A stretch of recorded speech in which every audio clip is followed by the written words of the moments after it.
Hello friends, welcome to SSC coaching centre. दोस्तों, आज के वीडियो में हम लेकर के आए हैं आपके लिए गणित के बहुत इंपॉर्टेंट क्वेश्चन। तो पूरा वीडियो देखिएगा। चलिए स्टार्ट करते हैं। पहला सवाल है, 100 रुपये और 50 रुपये के 32 नोट हैं, उनका मूल्य 2000 रुपये है, तो 50 रुपये के नोटों की संख्या ज्ञात करें।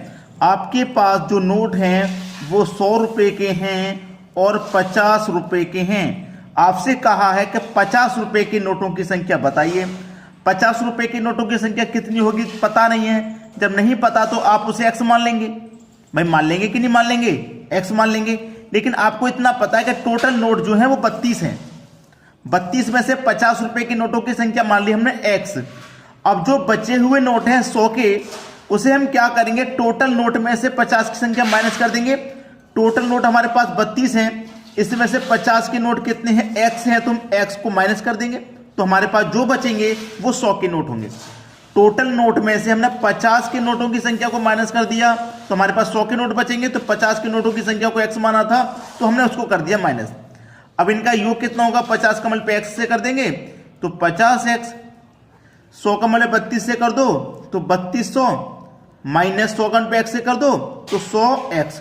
यही तो हो जाएगा। अब आपके पास उनका मूल्य है वो 2000 है। दोनों का मूल्य कितना भैया? 2000 रुपए है।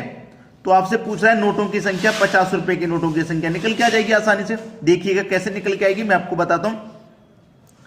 माइनस का 100x प्लस 50 का x, तो माइनस के 100x में से 50 का x घटेगा, तो ये कितना हो जाएगा? 3200। माइनस के 100x में से प्लस का 50x घट गया, तो बचेगा क्या? माइनस का 50x बराबर का 2000। यही तो बचेगा।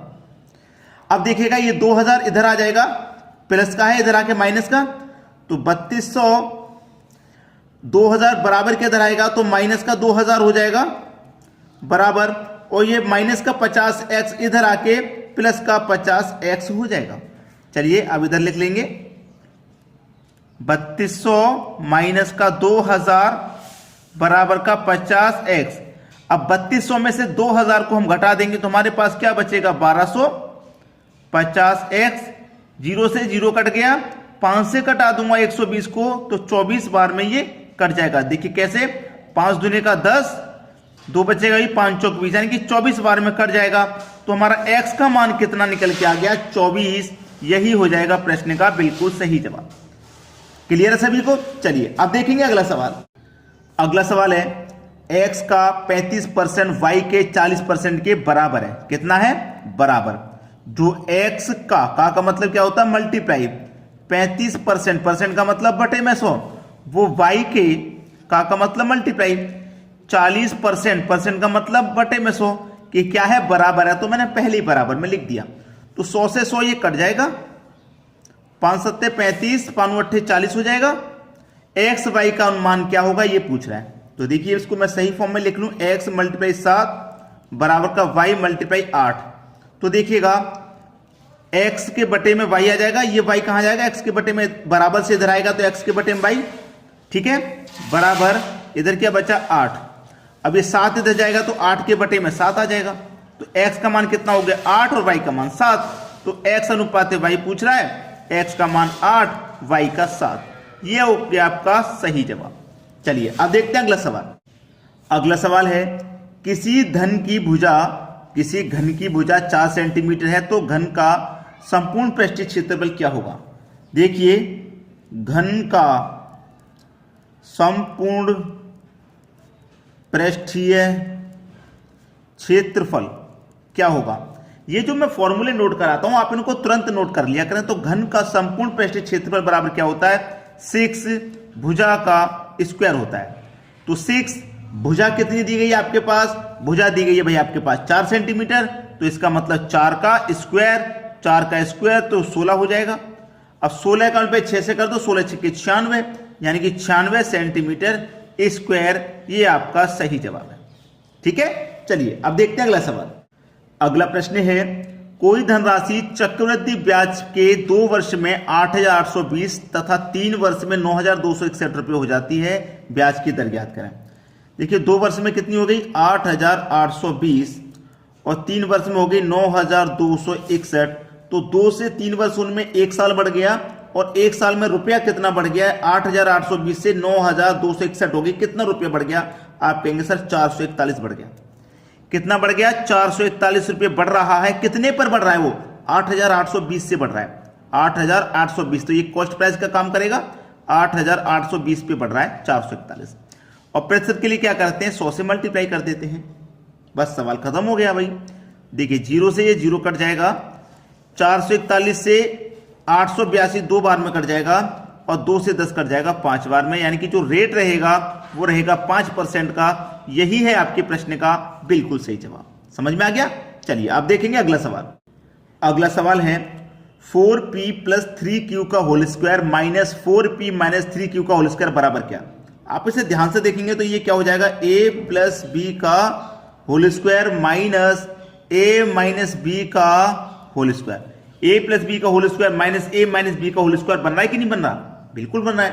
तो यहां पे मैं फॉर्मूला आपको लिख देता हूं, a प्लस बी का whole square minus a minus B का होल स्क्वायर क्या होता है, 4ab के बराबर होता है।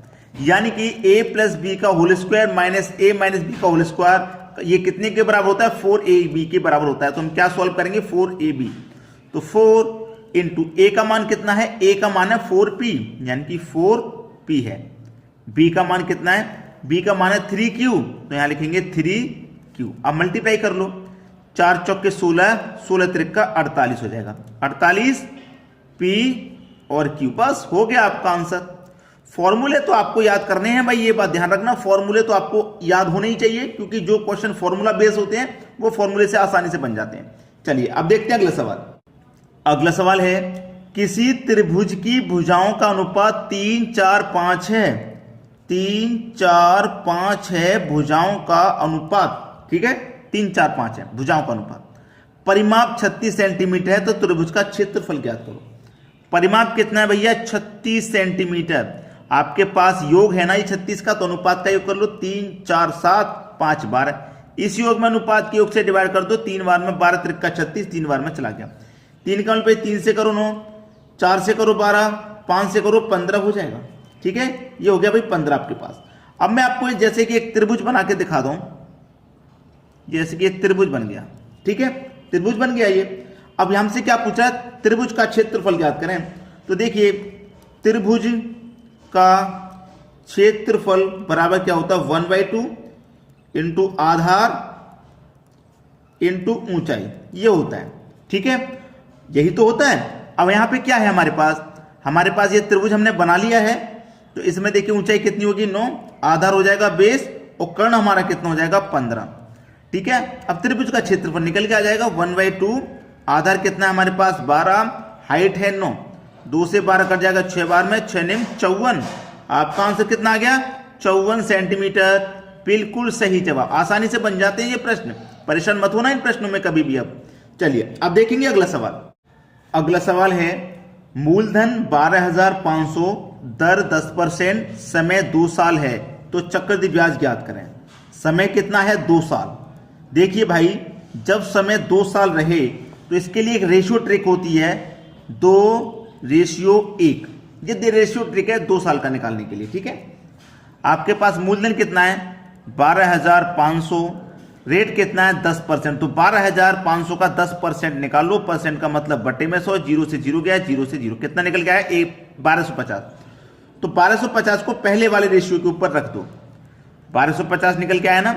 इसका फिर से 10% निकालेंगे, परसेंट का मतलब बटे में 100, 0 से 0 गया, 0 से 125 बचा, 125 दूसरे वाले रेशियो के ऊपर रख देंगे।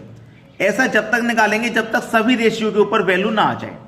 ठीक है, चलिए ये 1250 का 2 से मल्टीप्लाई करो, ये हो जाएगा भैया 2500। 125 का मल्टीप्लाई 1 से करो तो ये हो जाएगा आपका 125, दोनों को जोड़ दो, ये हो जाएगा आपका 2625। ये आपके क्वेश्चन का बिल्कुल सही जवाब है। ठीक है, 2625। समझ में आ गया ना रेशियो ट्रिक। चलिए अब देखते हैं अगला सवाल। अगला सवाल है एक बेलन का आयतन 198 सेंटीमीटर क्यूब और त्रिज्या 3 सेंटीमीटर है, तो ऊंचाई ज्ञात करें। देखिए बेलन का आयतन, मैं आपसे फिर कह रहा हूं, जो मैं फॉर्मूला नोट किया करूं आप उसे नोट कर लिया करें। बेलन का आयतन बराबर क्या होता है, पाई r² इंटू हाइट। ठीक है। बेलन का आयतन आपको दिया गया है 198 है, बराबर पाई का मान होता है 22/7, ठीक है, इंटू आर कितना है 3 सेंटीमीटर, तो 3 का स्क्वायर कर देंगे 9 हो जाएगा, इंटू हाइट हमको निकालना है, ठीक है, हाइट निकालना है। 9 से इसको कटा दूं, 9 दूने का 18, 1 बचेगा 18, 9 दूने का 18, 22 बार में कट गया, 22 से कट गया 22, 22 से कट गया 22 कट गया, तो देखिए यानी कि हाइट कितनी निकल के आ गई आपकी 7 की निकल के आ गई। देखिए 22 से कम 22 कटेगा, 22 से कम 22, 60 का मल पे 1 से करेंगे तो 7 ही रहेगा ना इधर, और बराबर के इधर हाइट, तो हाइट कितनी निकल के आ गई आपके पास 7 सेंटीमीटर। यही है आपका सही जवाब 7 सेंटीमीटर। चलिए दोस्तों आज के वीडियो में इतना ही। आपके लिए जो काम हम देते हैं उसे आप पूरा ईमानदारी से कीजिए, लाइक और शेयर वाला काम। लाइक और शेयर करना है आपको, वीडियो हम आपके लिए बनाते हैं, आपको पसंद आता है लाइक करें, शेयर करें और कमेंट करें, ठीक है। बस इतना काम है जो कि बिल्कुल मुफ्त का है, ठीक है दोस्तों। आज के वीडियो में इतना ही। वीडियो देखने के लिए आपका बहुत बहुत धन्यवाद।